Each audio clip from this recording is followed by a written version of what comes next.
to go. If we go back.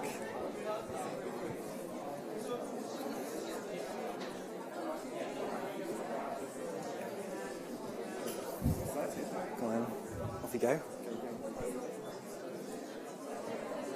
Well, good evening, everybody, and a warm welcome to everyone in the room. Thanks for coming out at this time of year. It's not too cold at the moment, is it, even for York? And a warm welcome to the people that are watching us on the internet broadcast. So my name is Kevin Hicks, and I'm the Deputy Director of the Stockholm Environment Institute, based at the Environment Department at the University of York. And a very warm welcome to you tonight for our annual seminar, which this year is about food production and pro-poor development. And it's fantastic to see you all, and we're very lucky to have you, a very diverse audience. I can recognise a few people in the audience, but there's a lot of new faces for me, which is fantastic to see you all. And I'd just like to thank the team with Chris and Ollie and Sheila outside and Chloe at SEI, who've really helped bring all of you together for this discussion. So first, I'd like to say some health and safety, because it is coming up to Christmas and we want to stay safe. So if the fire alarm goes off, it won't be a drill, so you can see the exits around you. So we'll help guide you out, but hopefully that won't happen. Now, the SEI seminars are all about sharing information about local to global issues, and every year we try to deal with a different issue, and we try to bring some clarity to especially issues about sustainable development that might be needed some clarification, and to see what really are the facts there and what should we be doing about it. What is the best thing to do? SEI was formed over 25 years ago now as an independent international research think tank, and it was set up by the Swedish government in 1989. And the mission is really to support decision-making for sustainable development by bridging science and policy in the field of environment and development. And as I've said before, we like to operate on local, national, regional, through to global scales and look at the connections between all these scales. So the York Centre carries out work at SEI, which is based at the University of York, of course, and we try and work very collaboratively with departments, and especially the York Environmental Sustainability Institute, which is based here at York, and the N8 Agri-Food Resilience Programme, which is leading a multi-million-pound collaborative project aiming to transform food security research in the UK. And we've got those communities represented in the room tonight, which is really great. And this evening we'll be exploring the subject of fair, sustainable food and drink production from both the producer and consumer perspectives. And as we head for Christmas, I was just saying to one of our speakers that it really is a good time to reflect on what type of products we should be bringing into our house and consuming, and how we may feel about consuming those products. So I was in my favourite aisle in the supermarket the other day, and I picked up some of my favourite brands, and both of them are Fairtrade. And I thought, well, with this seminar coming up, if I was going to consume one of these products, which one would leave the best taste in my mouth, ethically speaking, if you get my drift? So tonight we're going to speak about that. But before I hand over to Chris, the last thing I'd like to say is a big hello to our director. I'm Deputy Director at York, and our director, Lisa Emberson, has just had an operation, and she's in recovery. She's coming back in January, but I'm sure you all like to join me in wishing her all the very best for her recovery over Christmas. So without further ado, I'd just like to hand over to our chair for the evening, Dr. Chris West. Thank you very much. Thank you very much. Thank you very much, Kevin, and thank you to all of you for coming along on a cold Friday evening close to Christmas, when I'm sure you're missing your social events to do so. So I'd also like to thank a number of people that have made this event happen. All of my colleagues at SEI have helped out in numerous ways, and particularly Oliver, who's kept everything on the straight and narrow. It wouldn't really have happened if he wasn't involved, so thank you very much, Ollie. Also, of course, thanks to Yessi, who have helped coordinate and sponsored this event and the canapes outside. And also, of course, thanks to our panellists this evening who have made the trip up. I think all of you have come from the London area to York, so thanks very much for making the trip up to be with us this evening. Now, this year is a particularly important year for sustainable development in an international context. Of course, at the moment, we've got the climate negotiations going on in Paris, which we hope will provide a solution to keeping global warming within a 2-degree limit, which is the limit that's supposed to be needed to avoid dangerous climate change. And in September this year, the UN and the international community developed a new set of, and agreed upon a new set of sustainable development goals, which really lay out a pathway for international sustainable development over the next 15 years or so. Food systems, of course, interact closely with environmental issues, such as resource consumption and climate change. But they also interact, perhaps even more importantly, with sustainable development and sustainable livelihoods. Over 2 billion people around the world depend on agricultural systems for their livelihoods, and many of those people live below the poverty line. So our food and the way we consume food has massive impacts, or massive potential impacts, on those communities around the world. At the same time, the gap between food production and consumption is widening. We have a complex landscape of supply chain actors, intermediaries along the supply chain from producer to consumer. And that can lead to a disconnect between the food that we buy and where it's actually produced and the impacts that it's having on the ground.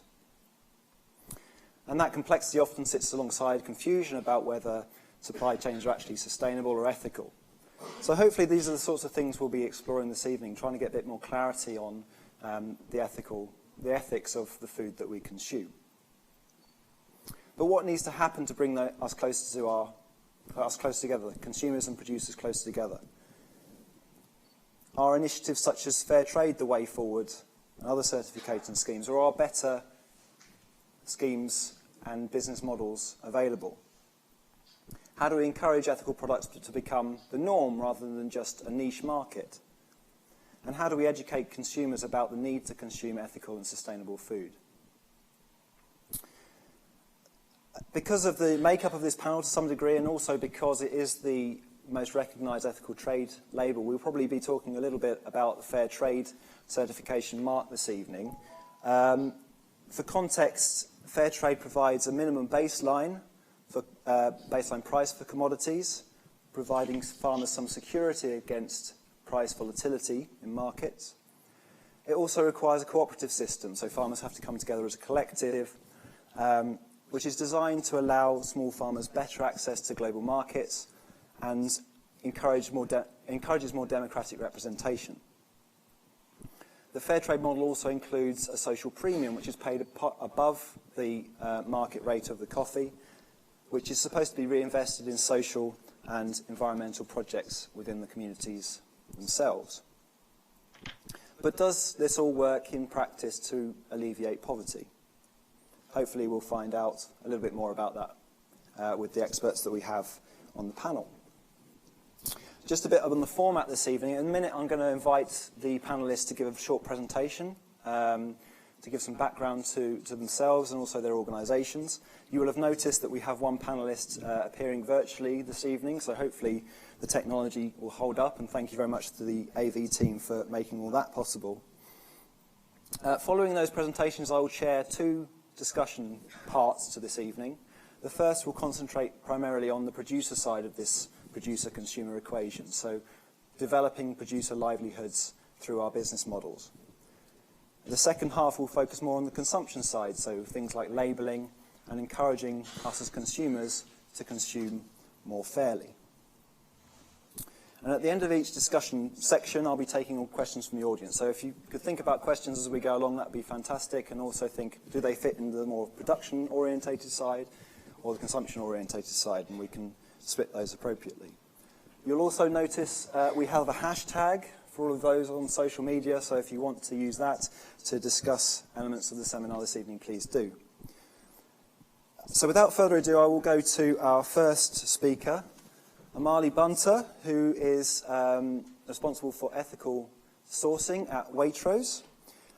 She manages Waitrose's Sustainable Development Programme across Africa in the form of Waitrose Foundation, which is aiming to enable better livelihoods for workers within Waitrose's supply chains. She also manages Waitrose's relationship with the Fairtrade Foundation and is passionate about the role of business in delivering global development. So over to you, Amalie.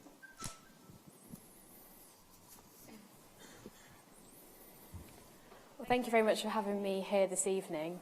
It's good to talk to groups of people who are interested in the area that I am extremely passionate about, which is the role that business plays in global development, who all the different actors are and how we can sort of work together to achieve what we're all trying to do.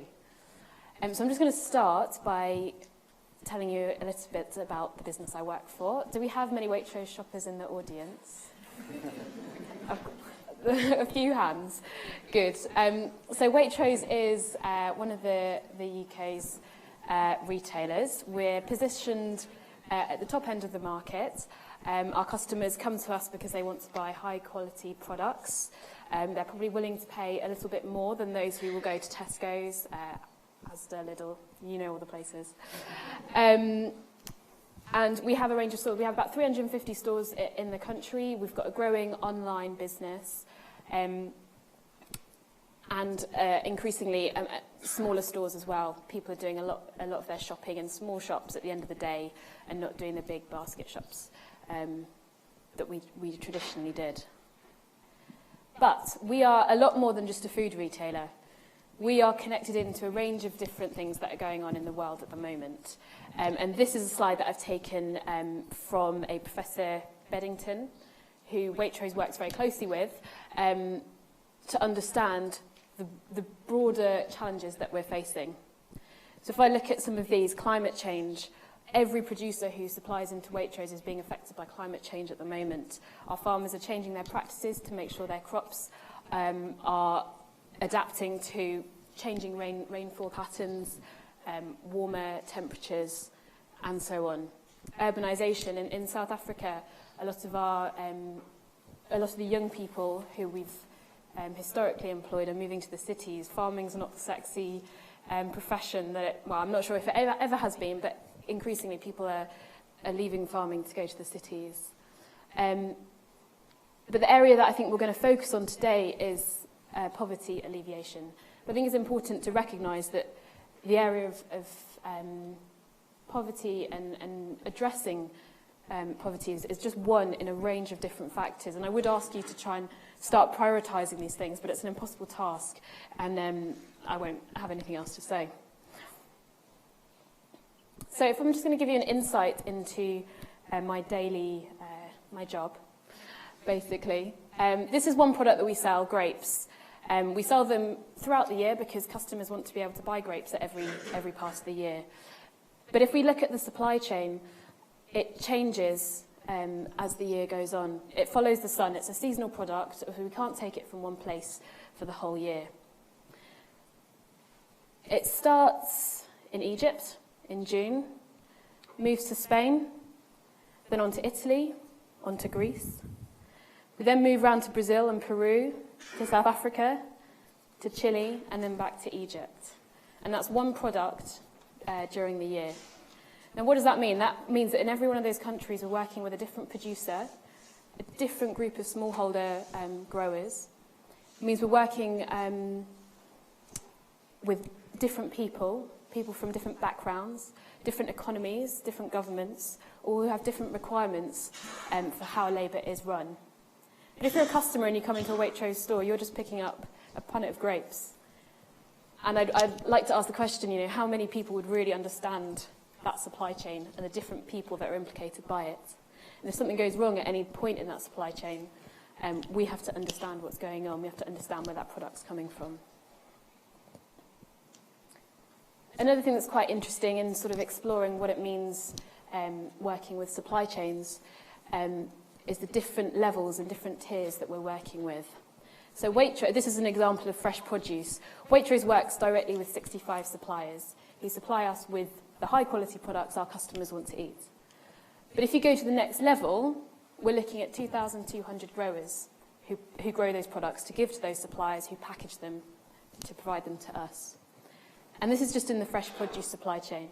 If you go into meal solutions, sandwiches, your ready meals, you can just imagine that the supply chain grows exponentially and the amount of people that we're dealing with explodes. So it's not an easy job that I have. And my colleagues here today as well. And we're looking at how do we get hold of this and make sure that the people that are producing these products are receiving the best possible working conditions, and that they're responding to all these other challenges that are going on in the world. But we're part of a bigger picture, and we mentioned the global goals earlier. And what's really good to know is that business is now being seen at the heart of some of this work. And we work very closely with a range of different organisations to support us and make sure that we are sourcing responsibly in this area that is incredibly complex. So I just wanted to highlight that fact that we are actively involved with UN initiatives, but also smaller scale developments that are going on in different sourcing communities. In my job, I focus primarily on Waitrose Foundation and Fairtrade. It'll be good to explore some of these two certification bodies later on. It's a way in which we can talk to customers about how we work with our supply base. They're easy to communicate, but it's not as simple as just a logo on a pack. There's so much more to understanding the supply chain, understanding the working conditions for the people within those supply chains. So I focus on Waitrose Foundation, which every time you walk into a store and buy a product that has the logo on, it means that Waitrose, the importer, exporter and the grower have provided a percentage of profits back to that community group that they can spend on development in their local communities. And Fairtrade works in a similar way through a premium, which is returned to the producer groups who make those products. So I'll leave it at that for now. That's just an insight into the kind of work that we're doing at Waitrose, but I look forward to kind of discussing it a bit further with you all later. Thank you very much. Thank you very much, Amalie. So we'll move on now to John Steele, who is the CEO of Cafe Direct and is a food and drink entrepreneur by trade. That's what you said, John. And he's aiming to challenge the status quo and make business a force for good, apparently. This is all apparently from your biography, John. So, John previously worked as a managing director of a company called Cornish Sea Salt and has also worked with a variety of small and large businesses, including Nestlé, Weetabix and Premier Foods in his past. So, over to you, John. Well, what can you say about that intro? Good evening, everybody. Thank you for inviting me along. They've given me slides, which is very exciting. I guess three things I want to cover. Do you know Cafe Direct? Do people know Cafe Direct? Yeah, oh, good. Yeah, it's a start, isn't it? Yeah. So I thought I'd give you a little bit of background to the business, a little bit about how it was born and the journey it's had, but not too much of that. And then a little bit about what we think makes us different. And then I've got a couple of examples of the kind of work we do, just to give a feel for how we see different parts of the supply chain coming together. Okay? We'll see what the first slide's like. Oh, it's the Waitrose one. Okay. I mean, Cafe Direct is very much a grower-focused business, and we've put growers at the heart of the business. The business was set up in 1991 when 4 charities led by Oxfam came together to, I guess, solve injustice in the coffee supply chain and start to have a direct collaboration between coffee farmers and consumers in the UK and selling coffee in church halls and other community centres. So we were sort of born out of a change in the coffee market that led to injustice for smallholder coffee farmers. And we've always had growers at the centre of the business. In 1994, we became one of the first organisations to adopt Fairtrade. And then in 2004, we set up our own kind of framework we call the gold standard, which is to make sure that we are putting growers at the heart of the business and being socially and environmentally responsible. Well, I keep going back, don't I? We work with growers not only in terms of suppliers, but also we see growers as part of the way we lead the business. So we have growers on the board of directors. So every time the board meets, growers are involved in the decision-making of the business and representing the 14 different countries we procure coffee and tea and hot chocolate from. We also have our own standalone charity that is owned by growers and run by growers for the good of growers, and that's really trying to empower producers within our our way of doing business. This is a workshop we're running in Peru, and we run workshops with our growers to try to improve environmental and social performance, business performance, quality of product, lots of different issues that are defined by the growers in our network. And we reinvest a minimum of half of our profits every year with the growers. And by setting up the foundation, we also leverage in funds from people like Gates and Google and Comic Relief, so that for every £1 we can put in, another £5 can improve the impact in our communities. So, when we say we're grower focused, it's not just about a buyer-seller relationship, it's about seeing growers as part of the leadership team to try and improve the sustainability of the supply chain. And, I'm going back again. I could have got somebody else to the pointing, couldn't I? We are a drinks company, and we choose to position the business as a branded business, so we don't do anything other than Cafe Direct brand. But we very much want to work with bringing the consumer and the grower closer together. So we're always trying to do that. I think that's one of the reasons we got into Fairtrade, was to be part of a movement and a connection. Now we're using things like the internet to try and get that connection closer together. But also, when we set up the gold standard in 2004, we brought in 4,500 shareholders in a piece of kind of crowdfunding, it's called nowadays, where there's a phone number on all our packs and you can ring up and buy shares. So the company is now owned by Oxfam, the growers, and also the drinkers. So we're trying to bring everybody together. I'm going to go forward on this one. Yes. We do a lot of project work at Origin. Sometimes that is to do with quite straightforward things like reforestation, like providing equipment to help change the way that the farming community is working. This particular example in Peru was actually a very significant piece of work for us, because it set an example that other people have emulated, which helps to have better impact. But also we had to influence the landscape. So actually the changes in the climate in this area were being caused by factors outside of the supply chain. So it was very much about working on the ground to try and change the behaviour of people who had no connection other than the effect they were having through climate change on the supply chain. So we try to see it as a kind of broad landscape approach. What else have I got to say? Two examples of the kind of work we do. These two examples are from the Cafe Direct Producers Foundation, so our charity that we use to have impact. This first one is a picture of lots and lots of smallholder farmers. One of the things with smallholder farmers is that, the population is bigger than America and Russia combined, but they're a disparate group, and they're working as small individual entrepreneurs. And so trying to help them to be aggregated and to learn and share knowledge is key. And so about 1.5 years ago, we set up a technology platform called WeFarm. Most of these communities don't have the internet, and they're relying on mobile phones. So we created a platform that enables a smallholder farmer in Peru to post a question using his mobile phone that then gets translated around the world, so that other smallholder farmers who have experienced the issue he might be experiencing can answer and add to that, so that you can start to get a shared network of learning and knowledge and empowerment rather than relying on outside forces. And this won a Google prize and got £500,000 worth of funding. And we've now set this up as a separate social enterprise. The exciting thing I think about that is WeFarm can work with commodities such as cotton. It can work in all kinds of commodities, not just hot beverages.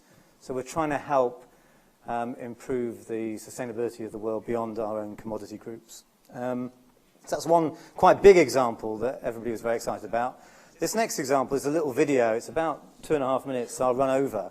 And I think it's a new thing, so I am trying to get you to commit to this, which is a piece of crowdfunding to try to show that smallholder farmers don't have to be seen to be at the end of the supply chain as a vulnerable actor.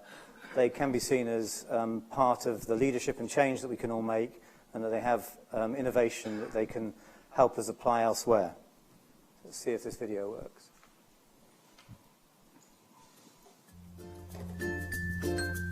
Welcome to Smallholders.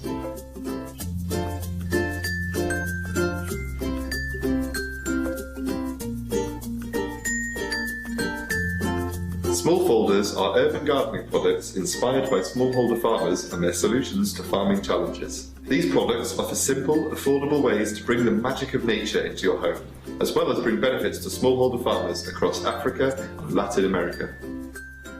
Around the world, there are 500 million smallholder farmers, producing nearly 70% of the global food supply. This means they have to be incredibly resourceful and pioneering. Their resourcefulness is the inspiration for our smallholders.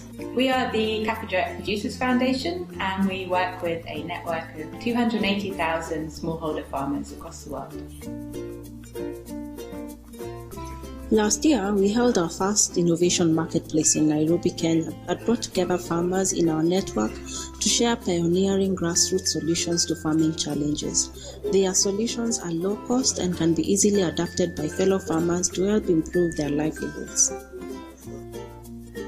We realise that farmers' ideas and innovations are not just useful to other farmers. Building upon current trends in urban gardening, we also recognise that farmers' ability to grow in limited spaces and a resourceful use of recycled materials has great potential to attract people faced with similar challenges within urban environments.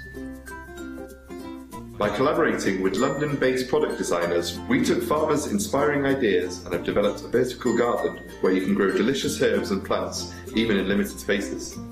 With your support, we'll be able to finalise the development of a bug trap to catch those pesky flies attacking your new small folders vertical garden.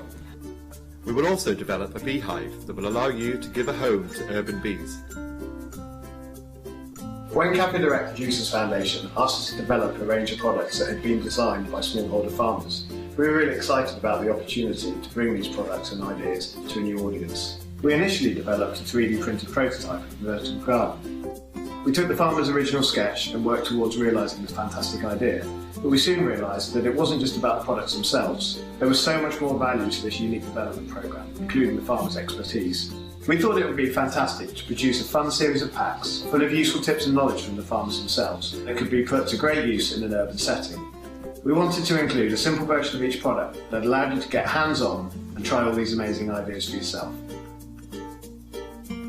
Join us and help us develop this range of urban gardening products that will not only bring the magic of nature into your home, but will also support smallholder farmers around the world.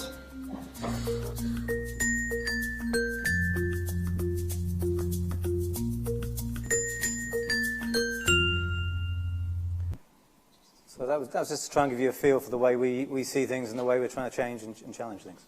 Thank you very much. Thank you very much, John. Okay, our next panellist is Stephen Macetonia, who's co-founder of another coffee company, Union Hand Roasted Coffee. And this is a specialty roasting coffee company launched in 2001 and supplies, their business model is focused on supplying exceptionally high quality coffee to the developing coffee scene in England. Stephen's also involved in setting up the tool that and model of Union Direct Trade, which is the direct relationship between the coffee company themselves and the farmers. And the idea of that is to improve the livelihoods of farmers whilst retaining that quality cup of coffee. So, Steve, over to you. Thank you very much, and thanks for the opportunity to participate in your seminar here today. Yeah, we're heavy coffee bias here, but that's what I like. And I'm going to give a very brief overview of who Union Hand Roasted Coffee is and what we do and why we do it. So we're a coffee roasting company. We're based in East London. We started in 2001, as you said, and from that humble origin of just Jeremy Torres and I as the founders, we've now grown to 60 people in the business, and that spans our complete supply chain from our coffee sourcing. So I'm responsible for our coffee buying, and I work with Pascal Treit. She's our socio-economist and works with me. She's based out in Latin America. And at our roastery, we roast our coffee every day, and we pack and we distribute out. You can find us in Waitrose and in high-end cafes and restaurants, as well as also online from unionroasted.com. So that sets our commercial side out to you, and that's what we look like. But really, to know what makes us tick, you have to understand what started our business in the first place. So back in 2000, world commodity coffee prices crashed. They were at all-time lows. And that coincided with the time when Jeremy and I were traveling. We were in Guatemala, and we saw for ourselves the effects that was having on smallholder farmers. You can see here, farmers are pulling out their coffee trees, they're burning their plantations. Coffee farming just wasn't viable. And the effect this had on the workers, on people that were depending on coffee production for their livelihoods, was creating destabilization of communities. So naively, we posed the question that there had to be a better way, a way that you could encourage farmers to escape from the commodity trap, to grow high-quality coffee, to receive a premium, a higher price for that, and negotiate a price directly with farmers that's going to enable them to have a sustainable life.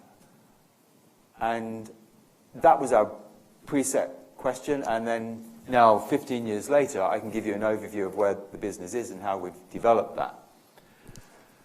So we source from 12 different countries, mostly in Latin America, in East Africa from Rwanda, Burundi, and Ethiopia, and Aceh in Sumatra. Within those 12 countries, we work with around 45 different producer groups. So it's an incredibly diverse range. For ourselves, it can be, an example is one estate farmer. So it's a family that owns a farm, maybe 50, 100 hectares. He employs a workforce on that farm, and our relationship is with that farmer. And to another example would be a cooperative. So that could be between 50 members within the cooperative. Maybe in some producers we work with, there's 2,000 members within a cooperative. So it's quite diverse, but that's a legal entity, and they have representation of the farmers required as part of that. And then the other end of the scale would be a group, a loose association, maybe just half a dozen farmers working together. Individually, they're too small really to be able to have access to the market, but together we can work with them and give them a market channel for the coffee that they produce in this way. So there's a very diverse range of producers that we're working with. So the relationship that we source our coffee through, over a period of time, we've evolved this model that we now call union direct trade. So to define what this means is everything is driven by the quality of the coffee that the farmer produces. That underpins everything that we do and every action that we take. To achieve that requires the relationship with the farmer and how we undertake that transaction to purchase that coffee. And then the outcome from that is improved livelihoods. So to dig into each of those three pillars, ultimately, I would normally be talking to a coffee-centric audience. So I'm going to try and, in 30 seconds, teach you something about my world, anyway. So the way we source our coffee is the focus on quality. So you've heard of Arabica and Robusta, where Arabica is considered the finer flavor, higher quality. But even within Arabica, you can categorize and classify levels of quality within that. So that's evaluated really by taste. How good does this coffee taste? Which we call sensory evaluation, or sensory attributes. So you can score a coffee out of 100, and so coffees that are scoring greater than 80 points are deemed specialty coffee. So that raises them above the level of commodity. That gives an intrinsic value to that coffee, which is winning grace, in fact. So we're sourcing coffees that score above 84, and so that puts them in the top pinnacle of the quality triangle, probably around 5% of world production. So they're quite special in that way. Now, the nature of the second element is the quality of the business relationship that we have with the producers that we work with. So the key thing is for farmers to understand how much coffee we want to buy and what that price is going to be as well. And this is before the harvest so that they can plan their production ahead of the season.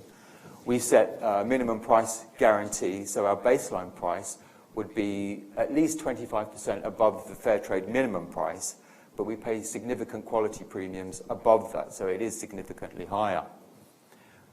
Pre-finance, why that's important is because at the beginning of the season is when farmers need cash. They need to hire labour to work as pickers, to hire pickers on the farm. So having access to money at that stage is critical. So we offer that with 0 interest rates.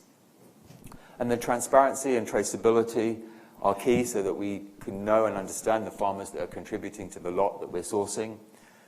And the long-term relationship underpins all of that. We commit to season after season after season, and some of the relationships that we have now are extended to 14 and 15 years. So that really builds trust and a lot of confidence on both sides of the relationship in that way. And out of all of this, we see the benefits to the producers in this way.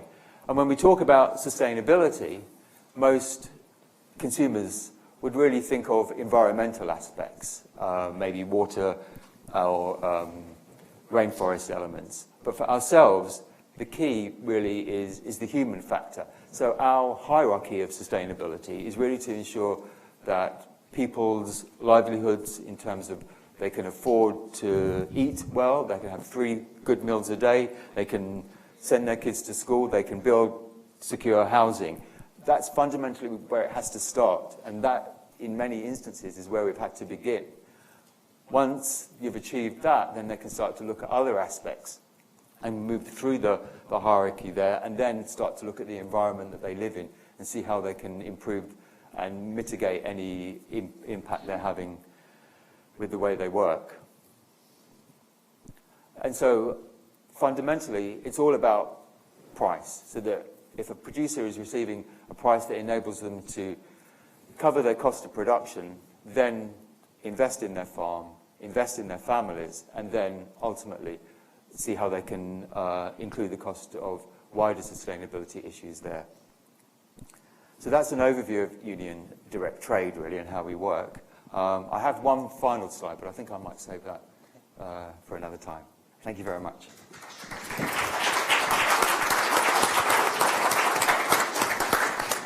Thank you, Stephen. And we'll try now moving to Tara, who's from the Food Climate Research Network at the University of Oxford. Tara is a well-respected food systems researcher, and she brings a sort of wider context to our panel this evening, looking at issues such as carbon emissions from agriculture, particular interest in the issues associated with livestock production and consumption. But she's also written quite extensively on the challenges associated with consumer behaviour change and the interventions that we might make to change that consumer behaviour towards more sustainable systems. So hopefully Tara can hear us, and she's ready to go with her presentation. Yep. Is it all coming up on the screen? I think what we'll do is you just say next slide, Tara, and I'll skip from one slide to the next. Oh, okay. All right. So thank you for accommodating me by Skype, and I'm getting a lot of feedback so on my voice. Do you hear it or not? Yes, we can hear you, yeah. Okay.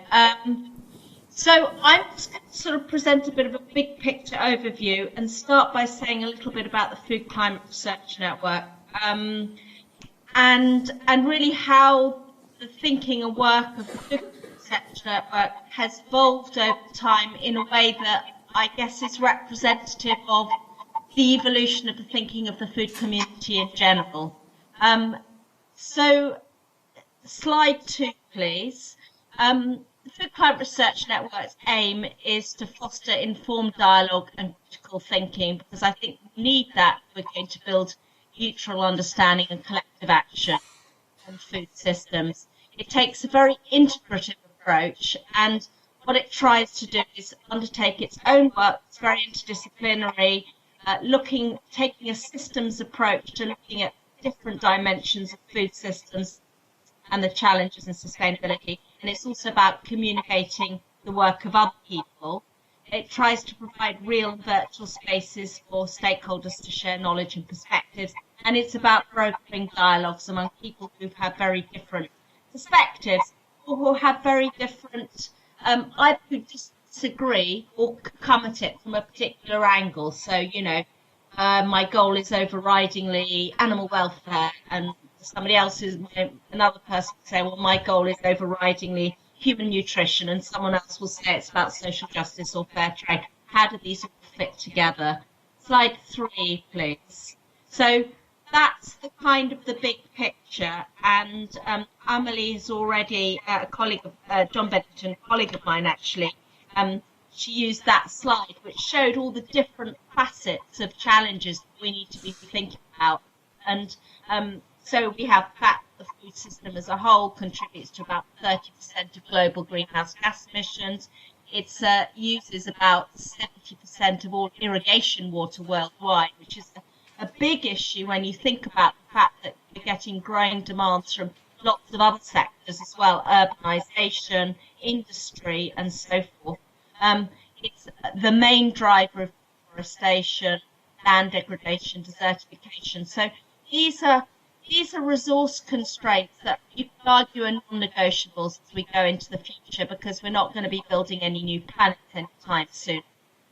So we need to operate within environmental limits. And at the same time, we've talked a lot about socially responsible certification schemes and so forth, but we also have to think about what food is being produced and what the implications of that food is on human health. So we're moving into a situation where we're starting, not fast enough, but nevertheless with some success, to address the problems of absolute hunger and undernutrition. So we have 800 million people hungry now, just under, and that figure is slowly falling. But we have 2 billion people who are overweight or obese, and that's to do with the fact that their lifestyles are unhealthy, and the foods that they eat are increasingly high sugary and fatty foods and lots of animal products. And so as diet transition, we have to think about what incentive are we giving to producers to grow foods that actually enhance rather than undermine health. And then obviously it's been mentioned that the role of agriculture, and not just agriculture, but beyond the farm gate, the food system, the food chain in general, contributing to livelihoods and jobs, often very, very poorly paid, dangerous and insecure jobs, and how that can change. And then that sort of third block in that slide, which is about progress and the role of food in our culture, shaping and reflecting our identities in religious beliefs and taboos, our ideas about animal ethics and welfare, our ideas about what a food system, what sort of jobs a food system should provide. Is a job in agriculture the way forward, or are people also wanting to transition out of agriculture and into more jobs in urban areas? So I think there are all these different issues that are kind of jostling around, and trying to understand how they fit together, if they fit together, and what you do when things are going off in different directions is really difficult. So slide 4, please. Slide 5. And this is about how thinking about food chain has evolved over time. So when I started back in 2005, setting up the Food Climate Research Network, my main interest was in trying to understand how the food system contributes to greenhouse gas emissions and how we can reduce them. And at that time, there was a big focus on food miles and the idea that long-distance food transport somehow it was the artery of globalization, and we're hearing about ghost acres and exploitation of people overseas and the carbon impact of long-distance transport and so forth. And then thinking became a little bit more nuanced when people started to think about a whole life cycle perspective, and how it's not just about transport, it's not just about agriculture, it's not just about manufacturing, it's about all the environmental impacts associated with all these stages in the supply chain. And so that was my kind of initial preoccupation. But then eventually, increasingly it became apparent that we actually have to look at how a particular thing is concern, and in my case it was greenhouse gas emissions, influence other socio-ethical objectives. How do shifts towards lower impact diets affect health, for example, or how does measures to improve the environmental performance elements of the animal livestock sector impact on animal welfare? How do measures, and this is a very pertinent example, how do measures aimed at trying to get people to eat air freighted produce, because air freight has very high environmental impact, how does that affect the livelihoods of smallholders and vulnerable communities in sub-Saharan Africa who may rely upon export horticulture for their survival? So how do all these things fit together? And then the kind of broad C is, okay, we understand it's complicated and there's all sorts of considerations. So how do we define and prioritize them? Can we rank them? Can we develop a kind of normative system of saying, I don't know, livelihoods more important than climate change? Today's population is more important than tomorrow's population. Individual health is more important than that of the planet. How do you prioritize this? And then the final one is, okay, we will all have different ways of prioritizing these. So what happens? How do we bridge differences in order to somehow move forward into a workable solution? So in the final slide, and as I say, I don't particularly work on fair trade per se, or social justice issues per se. I think it's one really important consideration amongst many, and I've got questions rather than answers that might be pointers for discussion. I mean, first is the question is small beautiful? There's the agroecology movement very much focused on the idea that small is somehow greener or better. There are other approaches that emphasize the need for ecologies of scale. Things on a, take Waitrose, a big company, if it wants to change something, it's going to achieve much more impact than a local corner shop, for example. Is the goal to actually promote rural development, or prop up farming systems that maybe people want to get out of, and go into sort of more managed urbanization, look for diversification either in rural areas or in urban areas. I don't have a view. These are just some of the questions to consider. Is the goal cheap food for consumers or good price producers? As we're urbanizing, maybe fewer and fewer people are in agriculture.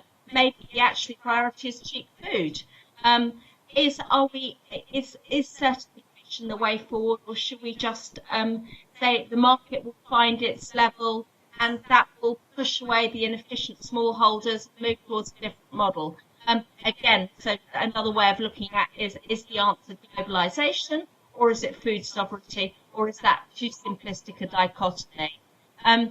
We come to certification is the goal to try and get lots of people to sign up to join in, which might dilute the rigor of the certification, or is it, or are we going for a smaller scale, more exclusive but more rigorous?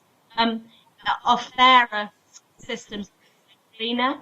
Are they necessarily healthy? I mean, the fair trade community sells us sugar, for example, which is, villain of the week at the moment. So how do we engage in that issue?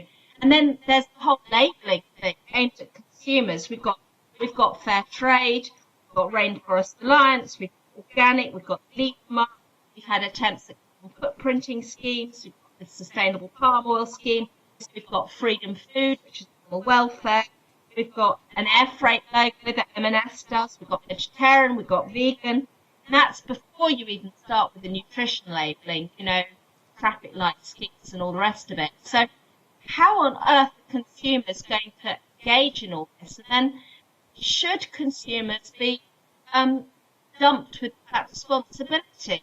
Is the onus on consumers to go off to the supermarket and make proper ethical choices, or is it up to government to set the standards, to set the rules of the game as part of that build ethical and social and environmental considerations to the whole thing? So I just thought, hopefully we'll be discussing some of these questions during the course of the evening. Thank you.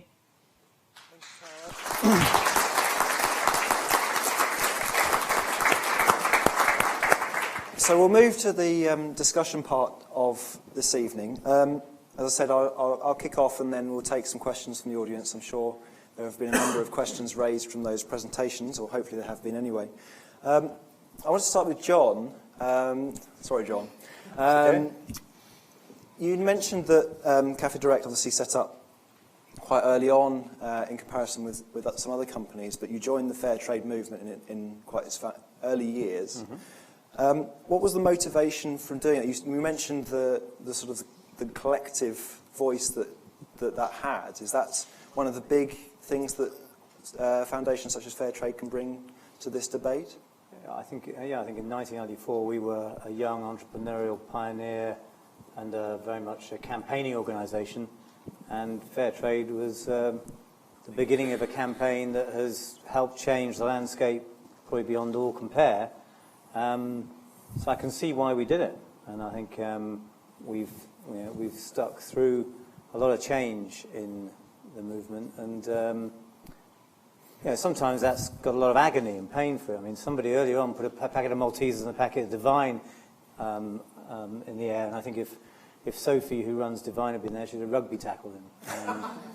But on the other hand, I think there's a point that perhaps Tara was making, that to have impact and change needs us to bring all different kinds of people and organisations together. So although the mainstreaming of Fairtrade has sometimes been painful, and some of the changes in the way the Fairtrade organisation functions has been painful, it is much better to have people like Cadbury and Sainsbury's and Nestle moving.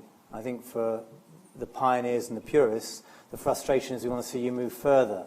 But I think that's where the other point that Tara made about collaboration, it needs to be collaboration between big and small to try and help us to see where to go. But I think, we remain a Fairtrade loyalist.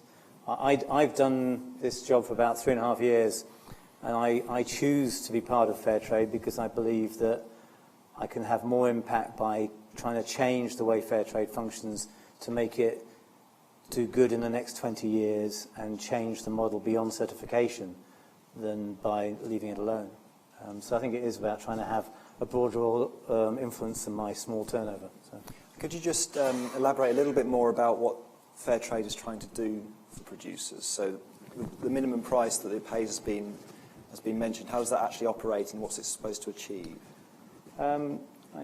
Where we operate, which is with smallholder cooperatives, the Fairtrade premium goes to a Fairtrade committee that's run by representatives of the growers, who then work out how to use that money, be it to improve social elements or health, education, or climate elements. So I think on smallholder farms, which is where I work, it functions through a kind of committee, and it functions quite well.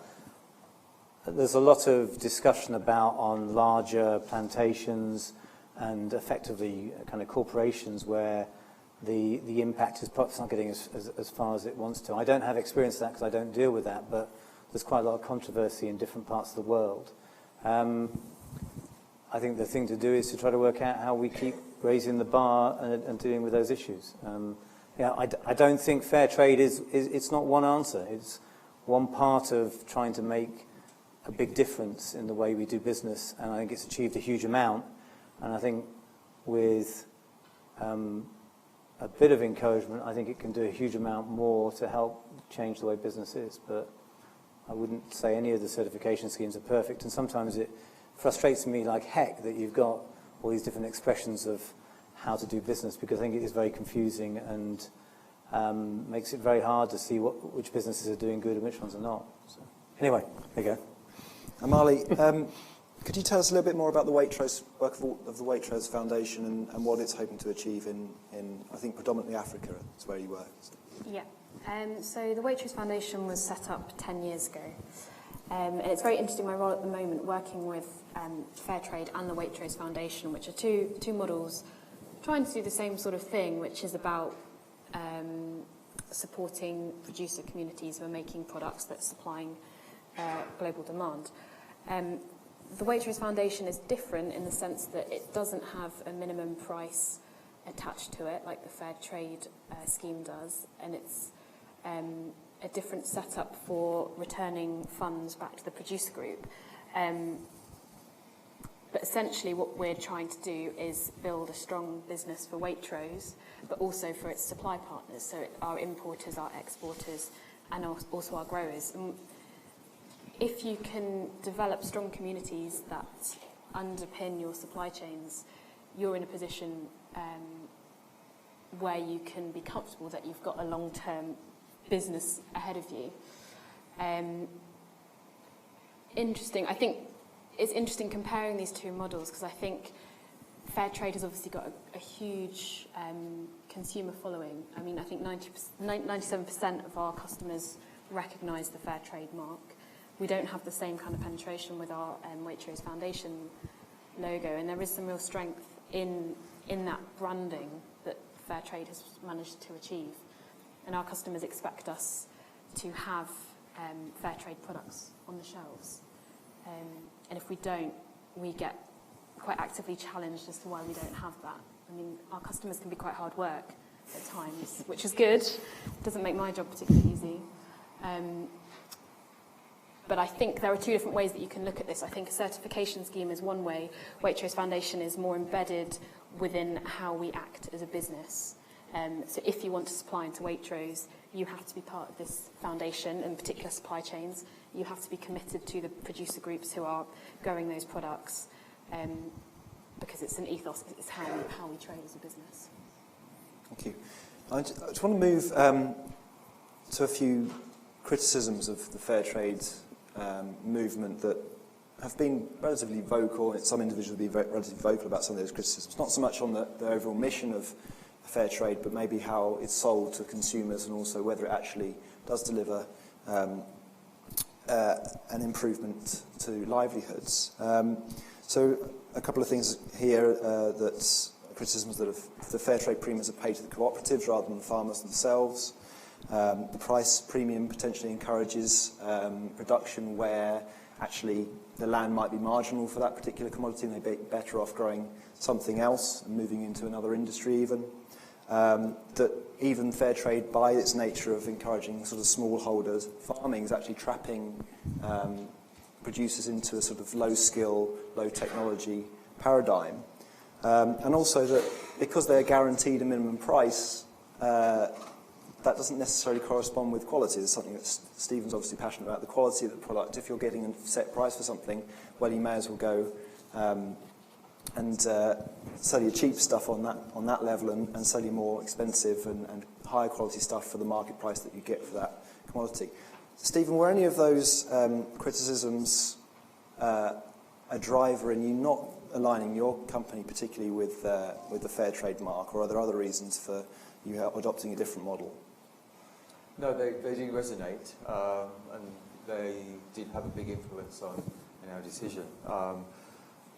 One aspect which you touched on is we want to have the choice to be able to work with the producers groups that we want to, not just to be restricted to smallholder cooperatives. So if we want to work with disorganised or unorganised producers, or an estate farm, if they can produce the coffee that we want to source, then that's our prerogative in that way. I would also feel that for ourselves,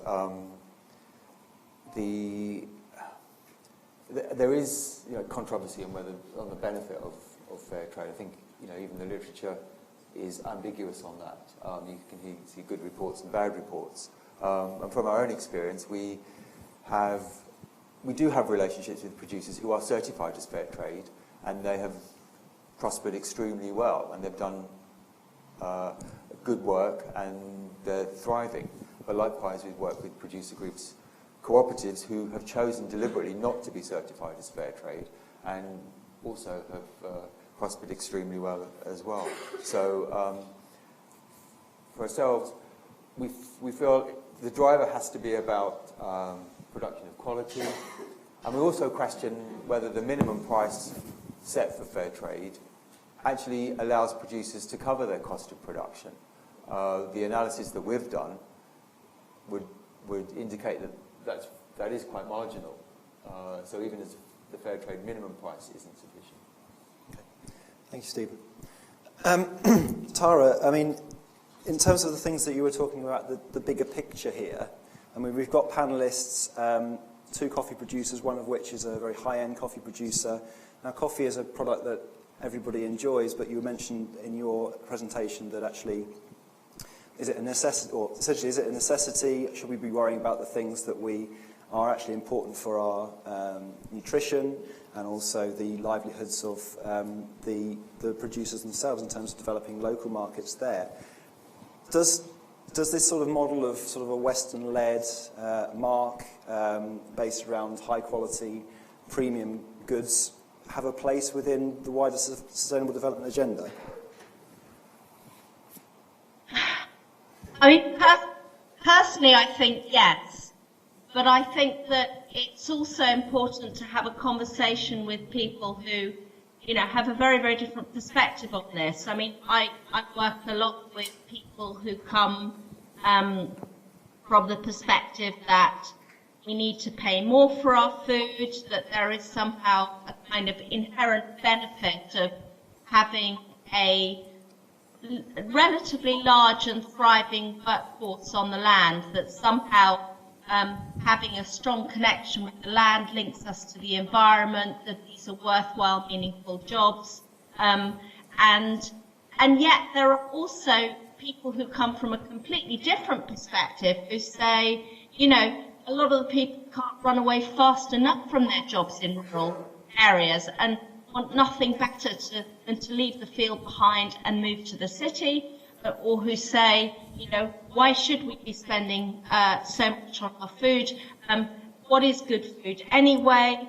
And so we get those different sorts of dialogues. So when it comes to the fact that we have a problem where the food system is about 30% of greenhouse gas emissions, and much of the finger has been pointed at livestock, who are responsible for about 15% of emissions. And there are lots and lots of arguments that we ought to be eating less meat and fewer dairy products, and this will somehow make our diets more sustainable. But you could equally turn around and say, well, hang on, meat has a very high, nutritional profile. It's good protein, good micronutrients. Shouldn't we be focusing on the so-called necessary foods, the teas, the coffees, the chocolates, the things that, the alcohol, all things that I consume in future, but at the same time don't need them?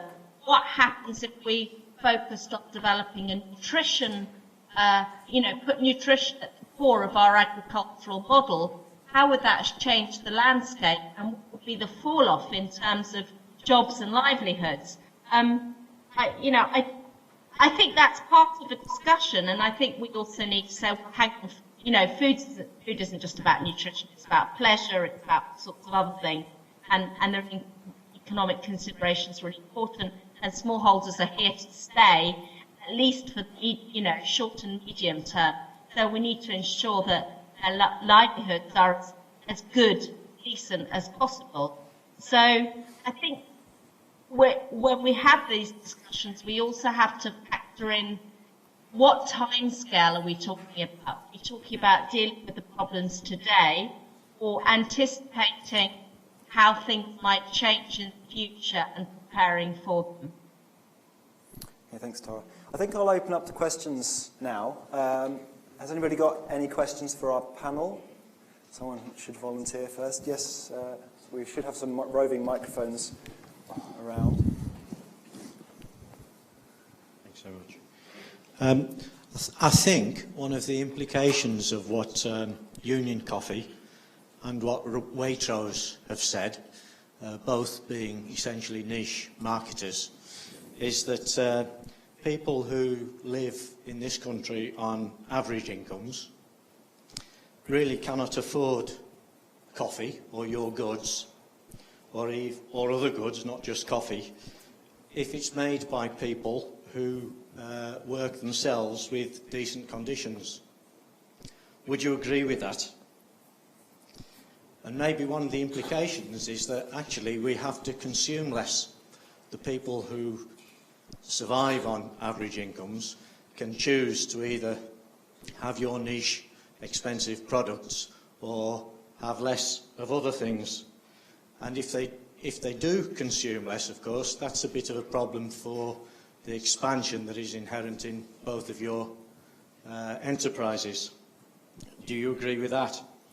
Do you also perhaps think that it's time for Fairtrade to extend to the United Kingdom, or the Waitrose Foundation to extend its efforts to the United Kingdom, so that the casual labour that is a part of your production cycle is able to get the conditions that allow those people to shop at Waitrose? Or perhaps unionising the labour force would be a better way forward than relying on essentially charitable work of Waitrose Foundation or the Fairtrade Foundation. Okay, I think we'll tackle the first half of that question. The second half is good, but I think we'll give an opportunity for somebody else to ask a question. On the producer side, yes? We'll come back to the first part of that question in a second. Thank you. So, notwithstanding the direct benefits the farmers receive by having a sort of a guaranteed salary, if you like, what do you think Fairtrade does for the wider context of development? So if we look at the title, Food Production and Pro-Poor Development, you know, if you were, and taking Waitrose and then coffee separately. So for vegetables in Africa, say, these are all to do with export crops. How does exporting green vegetables to the UK help the food safety situation for regional trade of vegetables like green beans in the markets of East Africa, where we know there are exceedances of pesticides for coming into Europe, and we can only guess what those levels of exceedances are in local trade. And from my experiences, export doesn't touch local trade, doesn't touch regional trade. It's all to do with the export and the safety of Europe or ourselves. And with coffee, in areas which you could argue as food insecure, is it right that we maintain a non-food crop in those environments? And so how does the community, beyond the business model, really benefit from coffee production in the system? Okay. So, Amalie, I'm going to come to you first on the first question. Thank you. You sort of self-admitted that obviously Waitrose is a higher-end supermarket, and you have a wide range of fair trade products in your supermarket because that's what the consumers are demanding. But is it the case that essentially what we're saying is that we have to pay more if we want to have more ethical and sustainable food in our supply chains? Is it always going to be the case that it's really the niche market that we're going for here? I think we are in danger of relying on certifications to say that something is ethical, which, from a Waitrose perspective, the dream isn't for every product to be certified, but that doesn't mean that every product isn't sourced responsibly. So that's one comment. I think there are lots of different ways that you can understand your supply chain, understand the working conditions in that supply chain. And I think to be sustainable, it's not a charitable venture, it's how you do business. So it's how you conduct your relationships with your suppliers, it's how you know your producers, and it's how you communicate to your customers about the role they play in the role they play in driving the right purchasing practices. I don't think it's a niche, or it shouldn't be purely reliant on niche products. We compete. We set our prices when we're price matching products. We're comparing ourselves with the other retailers because we have ambitions to expand. We don't want to just be targeting the high-end customers for all of our products. That's why you launch an essentials range, and that's why you sell products at different price points. But fair trade isn't always going to be the solution, and we've got a range of different things that we do, and we're involved in a range of industry kind of events, organisations, roundtables to tackle some of the real systemic issues that are linked to governments in the countries that we're working in, linked to just really challenging global issues. So I think it has to be mainstream, and I really think that making it mainstream isn't going to be the same as what it is for a company like Divine or Café Direct. We have to work very differently to make sure we can bring ethical products to the market, and that comes down to how you run your business and how you conduct your relationships with your suppliers. Thank you. Stephen, this direct trade model that you have and the high-end product that you market and sell, is it the case that that model only would exist if you have that price premium in place and you've got that high price on your product? Would it be too expensive to mainstream that model more widely? Well, the key question is it too expensive to mainstream that model? It really raises the question is how much are you prepared to pay for a well-produced cup of coffee? My own journey into coffee I was living in the States, and this was back in the 90s, and it was before I was working in coffee, and I had the opportunity to taste a cup of coffee that really made me aware of, okay, this is how coffee is supposed to taste. And it made me ask questions of how was that produced? Where does it come from? Why does it taste the way it does? And for me, this is really the key, is for consumers to be able to enjoy what they're consuming, and that is what raises the questions. Now, as a company, Union, yes, we are niche, but that's how we choose to be. The price that we sell is broadly in line with other coffees that you'll find on the supermarket shelves, so it's not significantly out of kilter. But what we offer is the opportunity for producers to get themselves out of that poverty trap. It's an aspiration for the farmer, and it sees them not as a poor person. It gives them that opportunity to have pride in what they're doing in that way.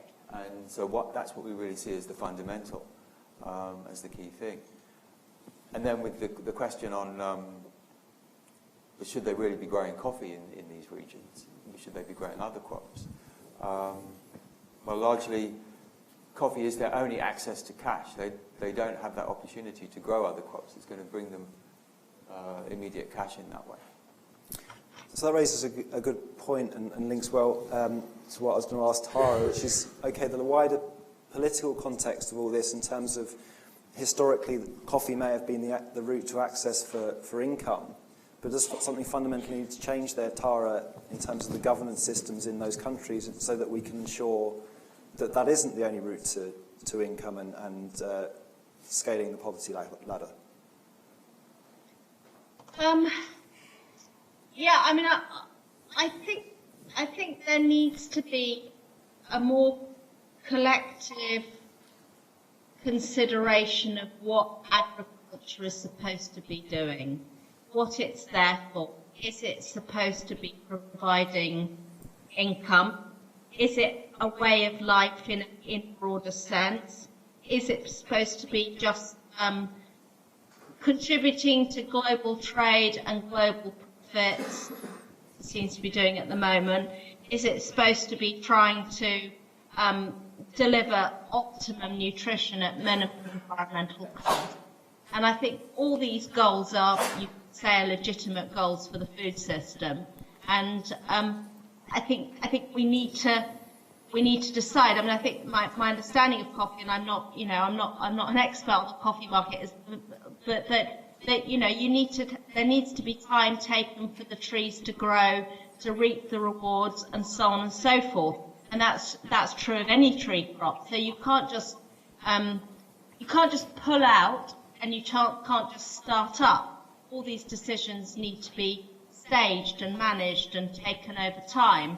And you're living in the context of an increasingly uncertain climate, and climate affecting the viability of coffee production in different parts of the world, and with people who don't have the money to bridge and to hedge long-term decision making, and that's a huge problem, because people can't just say, well, I'll invest in something, but move gradually into something else when they need cash today. So I don't really have an answer to that, but I think this idea of insurance and investment, so that people can actually make sensible, strategic, long-term decisions that marry their needs with that of the environment, is absolutely essential. Thanks, Tara. And John, one of the things you were talking about earlier was this sort of investment that you do in communities via the Cafe Direct Producer Foundation. Mm-hmm. And obviously that's a step beyond your requirements under the Fairtrade certification label. Yep. And is it really more about the relationship that the individual business has with the producer and the consumer and the retailer than it is about the mark or a label or a certification scheme? Yeah, I mean, I think the work we do over and above Fairtrade is the work we do. The Fairtrade thing is just one little component to us, and is one way of having a third party and delivering some of the value, but most of it is the way we try and do business. I think I was going to pick up on one of the things that Tara said, because coffee on small farms is not a lonely crop. A smallholder family is trying to grow other things. They're trying to sell other produce. They're trying to diversify. They're trying to build a livelihood in the business, so that there isn't this. At local level, people they're not just trying to just provide coffee for big companies in the West. They're trying to create a different, more balanced environment that they're managing. So I think that's one thing. The other thing that strikes me is, especially I think if you deal with small entrepreneurs effectively, is trying to help them improve capacity. So, I was in Peru where we got a number of cooperatives together, and they've all got their own brands. They're trying to pack their own products. They're trying to market to local kind of people. They're trying to roast. They're trying to process. In some cases, they're starting their first coffee shop. And I think encouraging that kind of business development helps the core agriculture be part of the business solution. But I don't know if that's right or wrong, but that's what I sort of see and feel a little bit, is it doesn't have to be a lonely monocrop kind of stuck at the end of the supply chain existence. So that's something I think really. I'd jump in there. Yes. I've also seen, in terms of the value of fair trade, when I've spoken to fair trade producer groups, they've seen the value in understanding how to strengthen their organisations. They receive training in financial management. They're in charge of their own budgets. And often they've received more training than the supervisors who are looking after them in the fields that they're working in. So it creates a really interesting dynamic where you're nurturing a group of growers who have great expertise in how to kind of do all this planning that they can then take back to their families, pass on to their children. And that's where I see a real strength and benefit from people who've been involved in the fair trade network to date. More so, I'd say, often than the financial investment they're receiving. I'm going to move on to more of the sort of consumer side of this area now. I want to just start with, I guess, coming back to what Kevin was saying earlier, where you have two packets of chocolate. They both say they're fair trade, but what does that actually mean, and how can we tell as a consumer what it actually means? There's obviously, as we've explored, a lot more going on behind the scenes than just those labels would indicate. Including, for example, Amalie, the relationship that you have with the Fairtrade Foundation and the Waitrose Foundation. You've got this new partnership where you're working quite closely with them and they're helping you with some of your supply chains. And I think, is it the case that you're actually going to be labelling on your products that you're working with the Fairtrade Foundation? Is there a risk there to both yourselves and to the Fairtrade Foundation that actually, from a consumer point of view, that just leads to more confusion? Well, I thought Fairtrade did this, and actually now they're working with Waitrose. Have they sold out? Are they watering down their marks? How do you deal with that kind of issue, and also how do you educate the consumer about what it actually means? So, a few things. Customers walk into our store and expect us to have made all the decisions on their behalf. So they don't really care what it means. They just want to know that they're buying products that we've sourced responsibly. So that's one thing.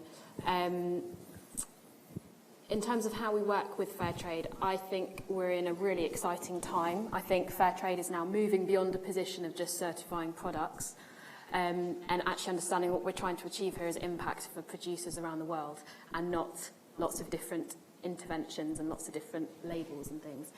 And Waitrose is in a great position to be able to work with Fairtrade to kind of see what this means. And I think because we've got a foundation structure, which means we have a direct relationship with over 100,000 people who are making our products.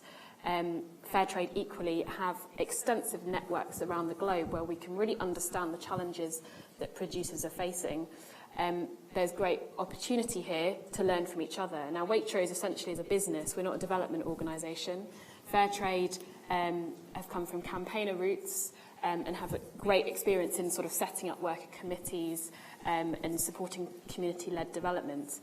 But we've both got things that we can learn from each other. You know, we don't know how to monitor and how to evaluate the impact that we're having. Likewise, Fairtrade, you could arguably say, could do with more information about how the market works and how we're buying products and how are we setting those prices without putting a minimum price in place, but ensuring we've got long sustainable relationships with our suppliers. So there is great opportunity to understand how we work together to create the impact that we're both trying to achieve from our different positions. The question about whether we confuse customers, I think there is a point to be said that certification is an industry in itself. So when you have a certification, you've got a standard, you've got auditors who are auditing against that standard, you've got consultants who are then understanding that data and trying to kind of present it back to us. You've then got service providers who are training people to meet the standards that they have to meet. So that is an element that we have to be very aware of as well. Ultimately, like I said, the customer really, they don't care that much about what the label is. They just care that what they're buying has been sourced in a way that they would expect. So I think we do have to be very careful about how we promote what we're doing. And also, we're not driven by marketing what we're doing. We're driven by doing the right thing and creating a sustainable business. And marketing this area is a real challenge as well. Tara, I was struck by Amalie's comment there that customers really don't care as long as they sort of have an ingrained level of trust in what they're buying, either via the fact that it's bought from Waitrose or via the fact it's got a Fairtrade label on it. Do we need to do more, does the government need to do more in actually educating consumers about this issue so they do care a bit more, or is it really not their responsibility? Well, I think it's overstating it that it's not their responsibility. I think one of the things that we know is that survey after survey shows that what people really want when they go shopping, they purchase on price, taste and appearance. In this country, they take food safety for granted. In other countries, that would rank very high, but here we sort of assume we take it as read. Health is stated as a high priority, and we find that people who read labels, health labels, tend to be more healthy, but we don't know what the causality is. Just generally more health-conscious people tend to buy more, health, look at labels more. And then when it comes to things like animal welfare, fair trade, the environment, climate change, people are really, really well disposed towards it. It's a kind of but it's a nice to have. It's all other things being equal. And when people go into a shop, and it could be Tesco's, it could be Waitrose, whoever it is, they sort of from what talking to the food industry, talking to consumer groups, they want the big retailers to do that work for them. They don't want to have to go into Waitrose and say, well, actually, this aisle is totally unsustainable and that aisle is sustainable. They want them to be somehow the gatekeepers. And people are busy and they've got so much to do, and there are all these different labels. So I think it's putting too much onus on individuals to say that by your purchasing decisions you're going to kind of sort out the world. At the same time, their willingness them being informed and their willingness to engage in this space creates a mandate not just for businesses to act, but for government to come in and start to actually put in place some terms and conditions when it comes to things like public procurement policies or standards that are expected as kind of minimal legal labour standards or whatever it might be. So by creating awareness and concern within the consumer, from the consumer side of things, it perhaps opens up the scope for more top-down systemic approaches to happen.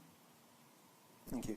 I'm going to open up to another few questions just before we finish, because we are just about on time now. So, yes, at the back there, and also one at the front.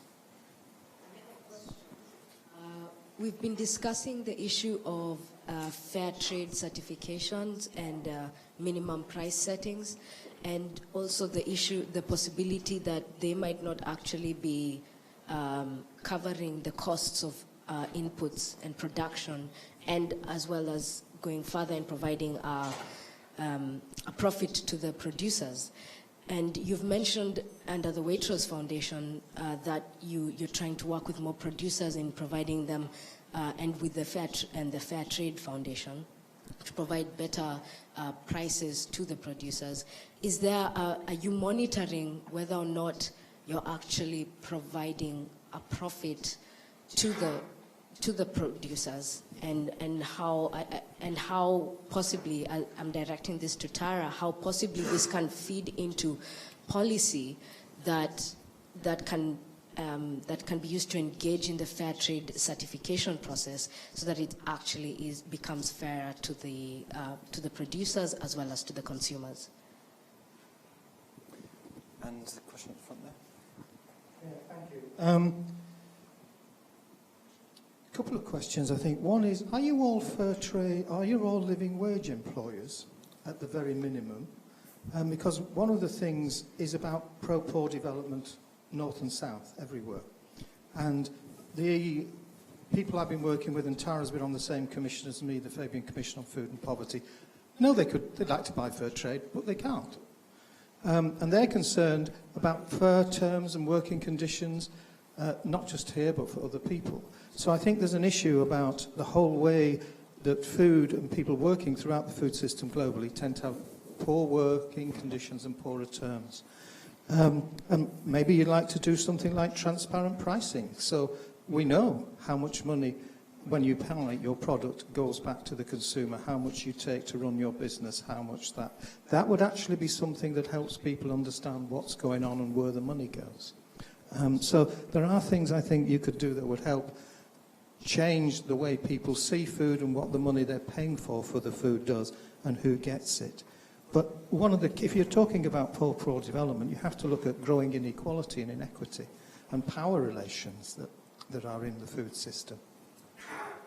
Okay, thank you. So I'm going to come back to Steve on the first point about does fair trade actually cover the costs, and also are you as a business monitoring actually how much producers are getting from a packet of coffee? Indeed, yes. With regard to the cost of production, I think that is probably the biggest gap of knowledge, really, from farmers themselves, who very often don't know what their cost of production is, and we will work with them, workshops, from the basics of buying them books and pens and doing a cost analysis, understanding all their inputs, what their labour costs are, and then how much did they receive at the end of the season, and figuring out did they make a profit or not.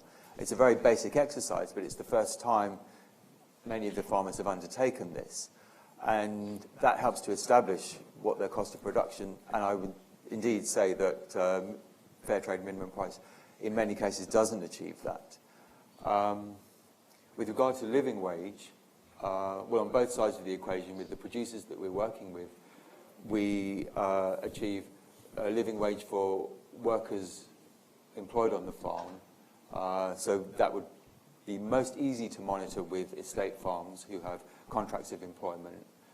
More complex with smallholders who are using often their neighbours or family labour, where there tends to be a going piece rate. But that's something that we're aspiring to achieve, that living wage with smallholders as well. And certainly within our own business here in the UK, we've signed up to the living wage and achieved that with all our employees here. There was another question. I think we'll leave it there because Okay. we're running short time.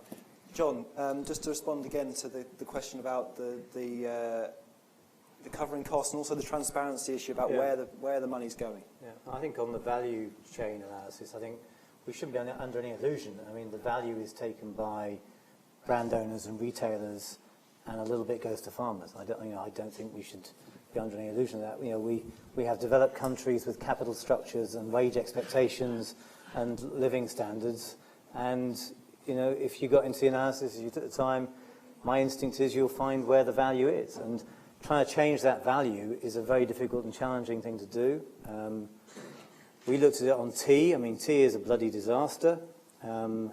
People are not paying a lot for a cup of tea. Coffee, actually, they're paying quite a bit of money for coffee. And then if you look at where that value is in the value chain, it is not sustainable. I think Waitrose is part of Tea 2030 with the Forum for the Future, and we're trying to look at it in a pre-competitive, collaborative environment. And I think that's the only way you can actually address the really big shifts that are probably required. But I don't think it's very easy, because everybody has these different positions that Tara touched on, and it requires quite a lot of change, which isn't very comfortable. So that's a bit on that. I mean, transparency. I think transparency would be a fantastic thing. I think you'd have to do it in a way that was easy enough to navigate, and be something that people could understand. But why shouldn't we be transparent about the things we do and face into that and try and change? It's easy for me to say that. Also, interestingly to that point, we sell our coffee on the internet, and many of the farmers now have access to the internet, so they see the price that we sell a roasted kilo of coffee. So indeed, we got some flack from the farmer saying, this is the price you buy, but this is how much you sell it for. You're ripping us off. What we had to do was then sit with them. I mean, it was a shock to us as well, really, when we looked at the numbers and understood that. But what we realized is it's by presenting the information in terms of what it costs to run our business, with signing up to the living wage in the UK, ensuring that all of our coffee roasters and all of our warehouse staff are paid the correct salaries, cost of marketing and packaging and all those elements. And when you bundle it up into a price of a pack of coffee, farmers understood it. They get it. Once it's explained to them, it makes perfect sense.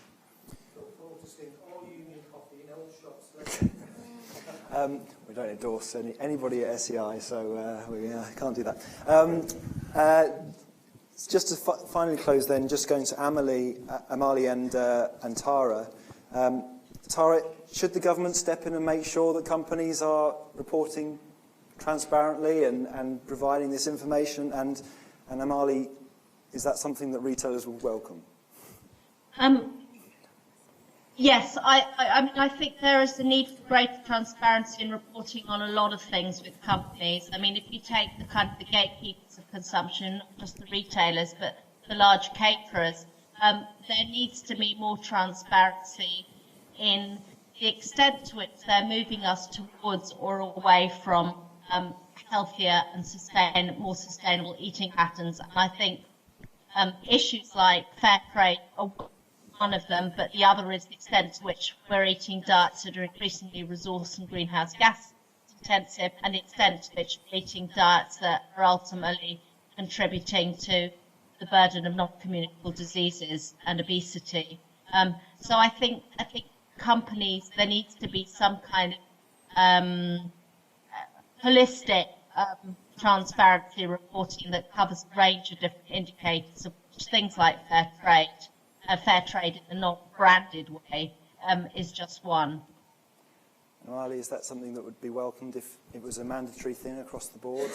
Yeah, so one thing I would say is we absolutely support the idea of transparency. That doesn't make it easy. I think a starting point is using the networks you have to open up dialogue between all of your different supply chain actors, so you can start to understand what people are thinking, and that does require a shift in how business has historically been sort of conducted. I think on whether business would welcome that kind of public reporting, well, we absolutely do. We were heavily involved in the consultation towards the modern slavery bill, which is currently it's gone through now, and we will be reporting publicly on what we're doing to tackle modern-day slavery.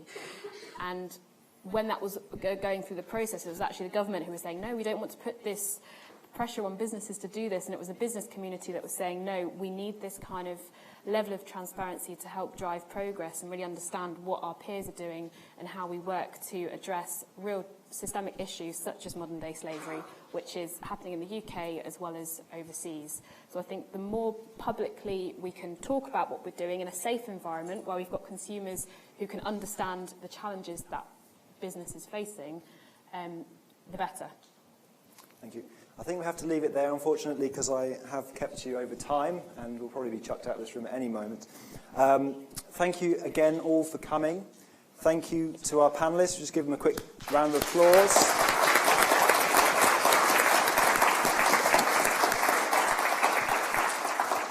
I've certainly found it very enlightening and interesting, so hopefully you have too, and I wish you all a happy Christmas and a good evening. Thank you.